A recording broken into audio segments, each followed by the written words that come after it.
ពលកស្រុកគេបន្ទាប់ពីលើកការម៉ូមានពេលតនេះអង្គុយនេះពីអ្នកពូម៉ាខ្ញុំនេះក្រោយនេះឆ្ងាយបងប្អូនអើយយើងធ្វើការនៅស្រុកគេវានៅអីក៏មិនដឹងធ្វើម៉េចដែលយើងត្រូវតស៊ូយ៉ាងไงនេះដូចក្រោយខ្ញុំនេះមានអានេះគេតិនធ្វើហើយទេអានេះមកជួលនេះតែគេទុបចោលគេបៃចោលស្លាត់ខ្លះនោះតលក់អញ្ចឹងមើលតែគេគេបចិត្តអស់ហើយឥឡូវនោះតែខ្ញុំពងចិត្តមក9មកខ្ញុំឡើងការទៅយូរដែរធ្វើការស្រុកគេ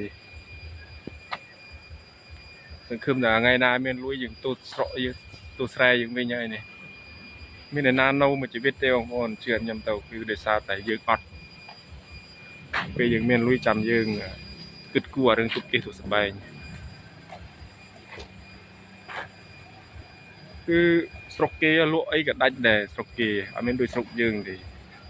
ទូការងារគិសបោជាជនគិសបោលុយលក់សំបីតាបុលហុងមួយត្បាល់ក៏ជួលមនុស្ស2 3នាក់ដែរបងប្អូននៅស្រុកគេអញ្ចឹងរឿងអីតាជាជនគេអត់មានលុយគេមានសំបីតាបុលហុងមួយត្បាល់ក៏ជួលមនុស្ស2 3នាក់ឲ្យមកជួយលក់ហើយថ្លៃទៀតមួយខែក្នុងមួយថ្ងៃបើគិតជាលុយខ្មែរយើង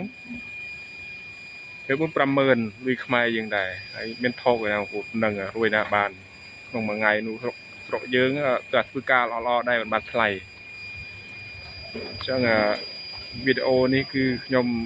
មានថានិយាយទុកអាប់ស្រុកយើងទេប៉ុន្តែគឺនៅស្រុកគេរីកចម្រើនគឺដោយសារអញ្ចឹងឯងប្រជាជនគេសម្បូរការងារមានលុយធ្វើបើយើងនៅស្រុកយើងគឺប្រទេសយើងកំពុងតែអភិវឌ្ឍអញ្ចឹងមិនទាន់ដល់គេទេបងប្អូននិយាយឲ្យត្រង់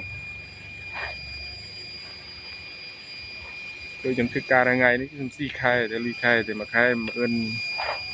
1 លានស្មើនឹង1 លាន 5 7អី1 លានកន្លះបងប្អូនវាស្មើនឹង1 លានកន្លះអញ្ចឹងវីដេអូនេះខ្ញុំមានតែប៉ុណ្្នឹងឯងអរគុណច្រើនបាយបាយ